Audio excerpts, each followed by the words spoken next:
가지고 같이 은혜를 나누고자 합니다. 한번 따라서 하겠습니다. 예수님은 누구신가? 이게 굉장히 중요한 질문일 수밖에 없는 것이, 교회에 오셔서 누구를 만나야 되냐면 예수님을 인격적으로 만나야 됩니다. 그때 예수님을 인격적으로 만난 이후부터 진짜 신앙생활의 시작이 되기 때문에, 예수님이 누군지를 정확하게 알고 그 주님이 내게 오셔서 만나 주심으로 말미암아 그때부터 영적인 삶이 시작이 되는 거죠. 그러므로 오늘 마태복음 24장을 보면은 예수님이 누구신가에 대해서 그 정체성을 다 드러내십니다. 오늘 본문 말씀을 통해서 우리들이 꼭 알아야 될 것이 바로 뭡니까? 세상이 아무리 요동친다 할지라도 예수님이 하실 일을 하고 가셔요. 가야 할 길을 가시고 행할 길을 행하시고, 그리고 보여주실 것을 다 보여주십니다. 이 배경으로 보면 굉장히 무서운 이 세상이지요. 보십시오. 그 이스라엘을 지배하고 분봉왕으로 이렇게 했던 사람이 헤롯 왕입니다. 그런데 헤롯 왕이요, 주의 길을 예비하러 예수님보다 먼저 드러난 분이 누구냐면 세례 요한이거든요. 그러니까 세례 요한은 모든 백성들이 다 무서워해요. 왜 그러죠? 하나님의 선지자가 이분은. 그래서 바리새인이나 서기관들을 향하여서 막 독사의 자식들하고 막 이렇게 팍 퍼부으면서 당신들이 회개의 열매를 맺으라고 그렇게 외쳤던 사람이 바로 세례 요한입니다. 그러니까 이 세례 요한에 대해서 백성들이 다 무서워해요. 왕들도 여기까지 감히 손을 댈 수가 없어요. 너무너무 하나님의 선지자이기 때문에 너무나 큰 분으로 생각했던 거예요. 그런데 세례 요한은 누구를 예비하고 누구의 길을 예비하죠? 예수님의 길을 예비하고, 자신은 힘들매 예수님의 신을 들 만큼 그런 존재조차도 못된다라고 하는 이런 얘기를 하는 사람이 바로 세례 요한이거든요. 근데 세례 요한은 무서워하면서 세례 요한보다 더 큰 누구는 예수님은 안 무서워해요. 어떻게 하면 기회를 잡아서 이와 같이 죽이려고 하지 않습니까? 근데 보십시오. 세례 요한이 어떻게 이와 같이 목배임을 당하는가? 참수죠. 참수. 한마디로 말하자면 세례 요한은요, 직설적으로 얘기하죠. 죄지은 사람 앞에서 당신 죄지었습니다, 이렇게 얘기하는 그런 직설적인 이 복음을 전하죠. 그러나 헤롯 대왕이 헤롯 그 대왕 아들이에요. 그러니까 헤롯 왕이 어떤 죄를 범하냐면 자기 동생의 아내를 취해요. 이복 동생의 아내를 취하는 거예요. 얼마나 불의하는 겁니까? 어떻게 제수씨를 갖다가 취해서 자기 아내를 삼을 수 있습니까? 이런 악한 짓을 하는 이 헤롯에 대해서 세례 요한이 뭐라고 하죠? 당신이 죄를 범한 사람 아니냐? 그럴 수가 있느냐? 그러면서 이 죄를 지어졌을 때에 이 헤롯 왕이 마음이 어떨 것 같습니까? 왕인데. 그래요. 왕인데, 자기가 왕인데 당신이 그런 나쁜 짓을 하는 사람입니까? 그래서 세례 요한이 지어졌을 때에 이 괘씸하기도 하고, 왕이 왕 마음대로 하는 거지 네가 무슨 관심이냐 할 정도로 마음에 상했을까요? 안 상할까요? 상하죠. 왕한테 그렇게 되드니까요. 그래서 기회를 찾다가 생일 잔치를 벌였는데, 그 헤로디아라고 하는 그 동생 아내가 이렇게 와서 딸을 하나 낳았잖아요. 근데 그게 너무나도 기뻐가지고, 그러니까 생일잔치를 벌여줬는데, 네가 원하는 대로 내가 다 해줄게, 이렇게 약속을 해버리고, 왕의 입에서 나간 말은 반드시 지켜야 안 지켜요? 왜냐하면 이게 법이거든요. 그러니까 그 약속을 딸에게 했는데, 이 딸이 어머니의 지시를 받죠. 지금 누가 가시죠? 세례 요한이 가시죠. 왜? 나쁜 짓 했다고 지적을 하니까요. 얼마나 힘들겠어요. 그러니까 이 헤로디아, 헤롯 부인이 야, 너 세례 요한의 목을 베어서 탈락해라. 이야, 이런 악한 사람, 세상에 인간으로서 할 수 없는 짓. 그래서 요즘에 예수님 이게 선교지 나가서 참수 당하는 그 선교사님들도 있잖아요. 목베임을 당하는 분. 이 성경에서 이게 지금 목배임을 당한 이 세례 요한을 우리는 보고 있잖아요. 그러니까 그걸 담아가지고 이 세례 요한의 머리를 담아가지고 이 헤로단에 갖다 바치는 것 아니겠어요? 그래서 세례 요한은 죽습니다. 순교로 죽죠. 이 소리를 누가 들어요? 이 소리를 누가 들어요? 예수님이 들으셔요. 얼마나 가슴이 아프면서 이게 이 세상이 바로 세례 요한을 저적들이 있게 주의 길을 예비하는 세례 요한을 죽일 정도가 되는 이 악한 왕들이나 세상은 예수님을 어떻게 죽일 건지를 벌써 예수님도 아시는 거잖아요. 여러분, 그럼에도 불구하고 예수님의 그 소리를 들었음에도 불구하고 예수님은 행할 길을 행하고 갈 길을 가시고 보여주실 것을 지금 보여주시는 장면이 나오잖아요. 그래서 첫 번째에 이 보여주는 게 오병이어의 기적이죠. 보십시오. 그런 게 있잖아요. 어쨌든 간에 가야 할 길을 가셔야 되니까 너무너무 많은 사람들이 이렇게 인산이래를 예수님께 막 나오잖아요. 병든 자도 나오고 고침받을 자도 막 가난한 자도 나오고 그래서 수많은 무리들이 예수님 앞에 나와서 2박 3일 동안 말씀을 듣는데 너무나 이렇게 지쳐있는 백성들을 보니까 말씀이 좋아서 따라다니기는 하는데 배가 고픈 그 지친 모습을 보시면서 예수님이 제자들에게 뭐라고 말씀한 저들에게 빵을 이렇게 기진맥진하도다. 그래서 요거 먹을 것을 갖다 주는 게 제자들이 뭐라고 하죠? 여기는 빈들입니다. 아무것도 없습니다. 저들 갖다가 이와 같이 가기로 데려가서 동네로 데려가서라도 이와 같이 뭔가 삼을 것을 해줘야 될 게 아니겠습니까? 라고 할 때 너희들이 주라 그러잖아요. 너희들이 내게 가진 것은 뭐가 밖에 없어요? 보리떡 5개와 물고기 2마리밖에 없는 거예요. 그러니까 보십시오. 이걸 갖다가 예수님께 갖고 왔을 때에 예수님은 즉시 기적을 베푸는 게 아니라 누구에게 먼저 기도하죠? 하나님 아버지께 기도하면 축사 기도해요. 이게 굉장히 중요합니다.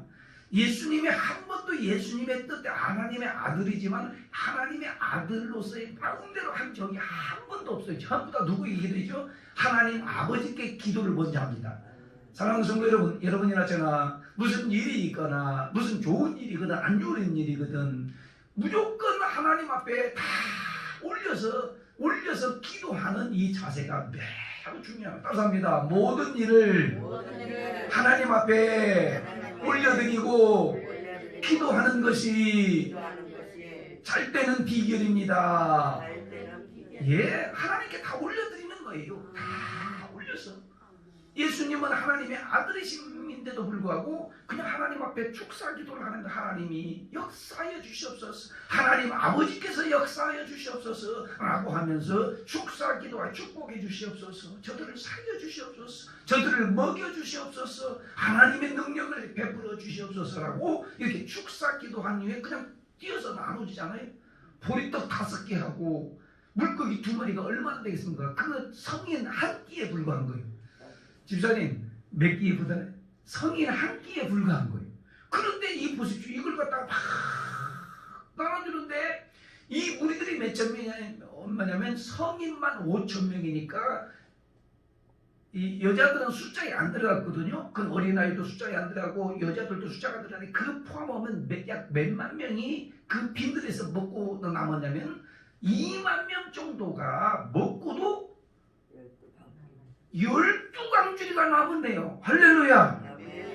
이것이 바로 예수님이 하시는 일이고 예수님이 누구에게 기도했냐? 하나님 아버지께 기도함으로 말미암아 이런 기적을 베풀어 주셨는데 사람들은 기적을 베푸신 그 주님을 사방팔방에 소문이 나니까요. 가는 곳마다 인산이례를 이루는 거예요. 막 사람들이 막 쫓아 나오는 거예요.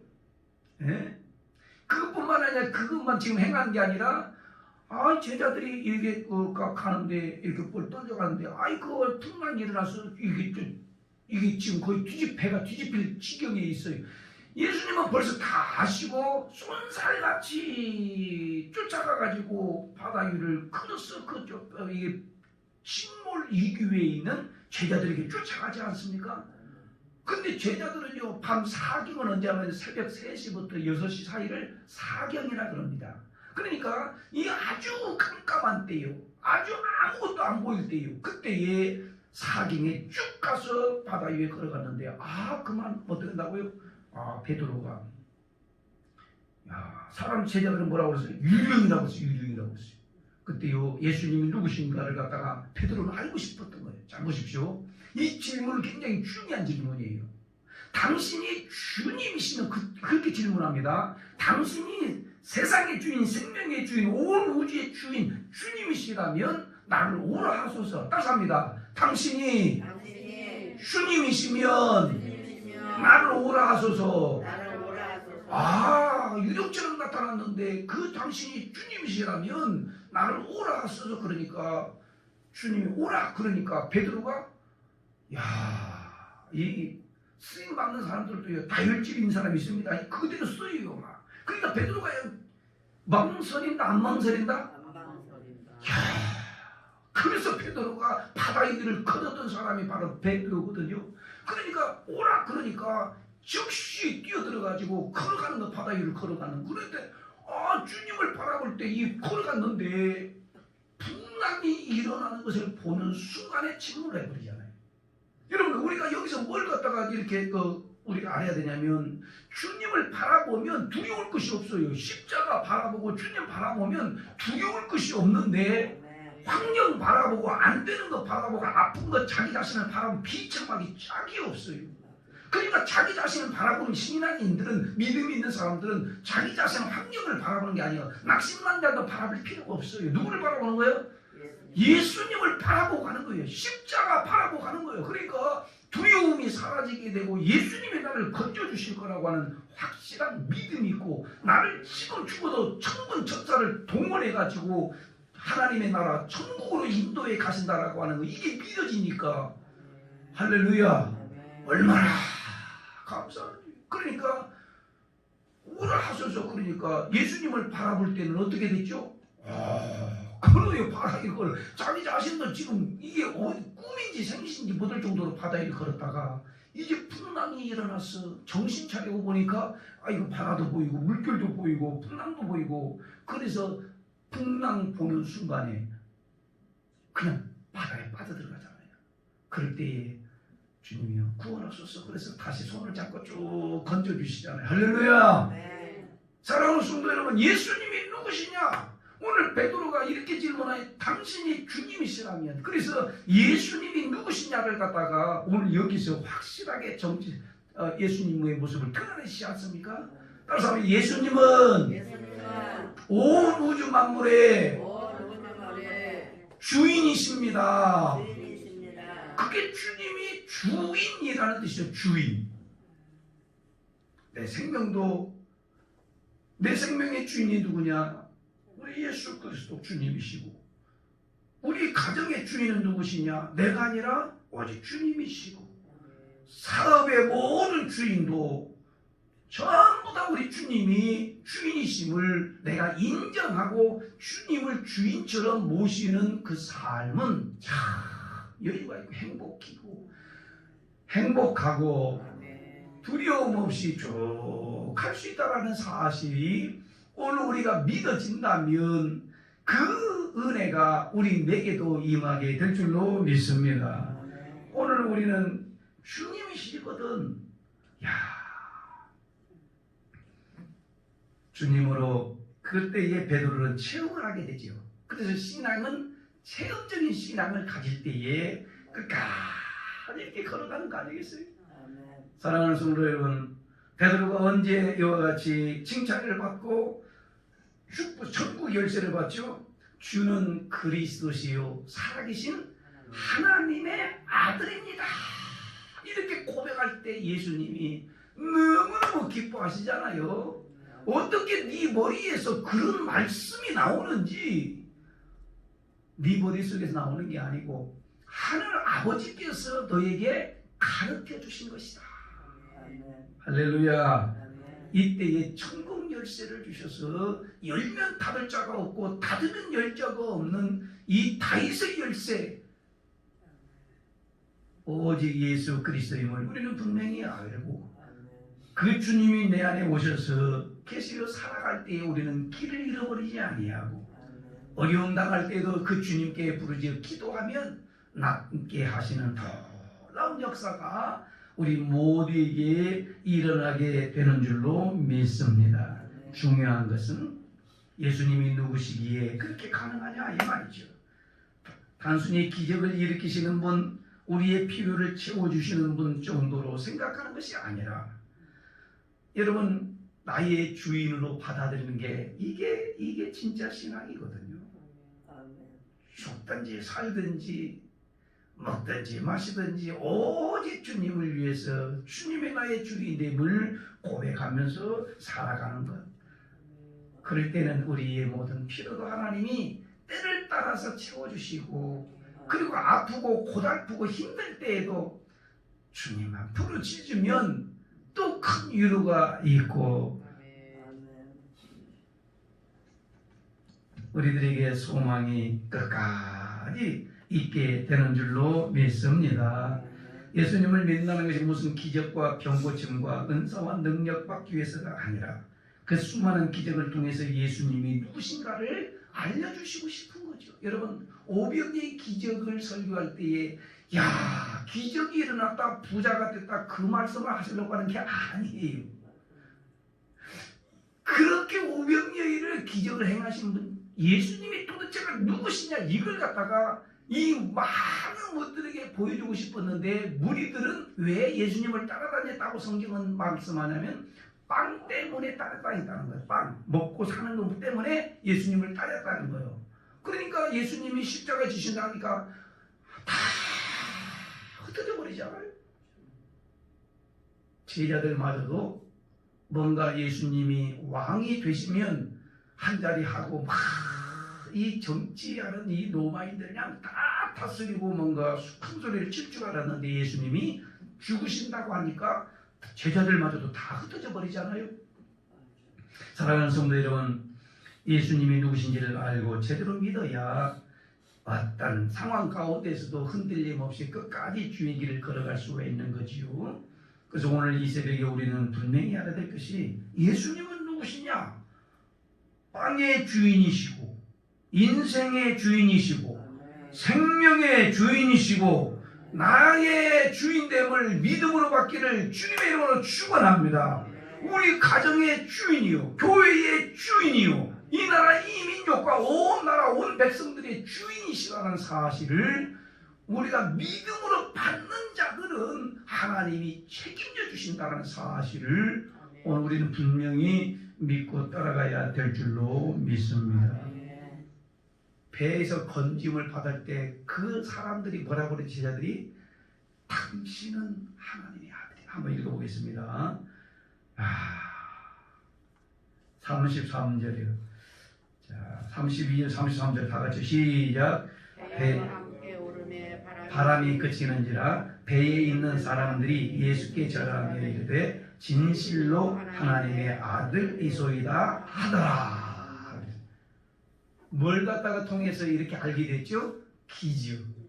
바다와 풍랑이 예수님 말씀 한마디에 딱 잠잠게 되고 죽어가는 그 사람들을 그냥 건져서 살려내니까 그때 이 사람들이 도대체가 이 예수님이 누구시냐? 그때 이게 그냥 본능적으로 하나님 아버지께서 그들에게 입을 고백하고 토해내게 하잖아요. 이분이 진짜 하나님의 아들이십니다. 하나님의 아들이라는 것은 뭐죠? 하나님이시라는 뜻이에요. 잘 보십시오. 짐승의 새끼를 사람 새끼라고 하지 않죠. 그냥 짐승 새끼는 짐승이라 그래요. 사람의 새끼를 사람이라 그러고 하나님의 아들을 누구라고 그래? 하나님이시라는 거예요. 그래서 하나님의 아들이다 라고 하는 것은 하나님이시다 그 뜻이에요. 예수님은 하나님이십니다. 성자 하나님. 하나님이 감히 인간을 구원하기 위해서 이 땅에 오시는데 하나님을 직접 보면 다 즉사해서 죽기 때문에 인간의 몸을 입고 이 땅에 오신 분이 바로 예수 그리스도. 그러니까 예수님을 보면서 죽는 거 없어요. 왜? 인간의 몸을 입고 오셨기 때문에 얼마든지 만나고 얼마든지 보고 얼마든지 고쳐주고 얼마든지 대면하고 할렐루야. 얼마나 그 주님 우리는 이제 영적으로 그분을 만나게 되고 영적으로 믿음으로 그분을 만나고 대면하고 이야기하고 오늘 이 새벽에도 그 주님 앞에 내 모든 걸 다 내려놓고 하나님이여 내가 여기까지 살아온 건 하나님의 은혜였습니다. 하나님 남은 생에도 주님이 인도해 주실 줄로 믿습니다. 먼저 내 생명의 주인 되시고 빵의 주인이요 그리고 인생의 주인 되신 분이 예수 그리스도이십니다. 예수님 내 마음속에 오셔서 좌정하시고 나를 하나님께 이와 같이 복종시키게 하여 주시고 주님 뜻대로 살아갈 수 있도록 하나님 역사해 달라고. 그래서 많은 사람들이 와서 나쁜 자들이 막 데려오잖아요. 그리고 예수님의 옷자락이라도 만져보면 낫겠다라고 하는 이 믿음을 갖게 만드는 이 역사를 보면서 여러분이나 저나 이미 구원받았기 때문에 이제 됐다가 아니라 한 생명이라도 자꾸 주님 앞에 오게 해서 만나게 하고 만져보게 하고 이런 역사들이 우리 은강교회에서 크게 일어나기를 주님의 이름으로 축원합니다. 기도하려고 합니다.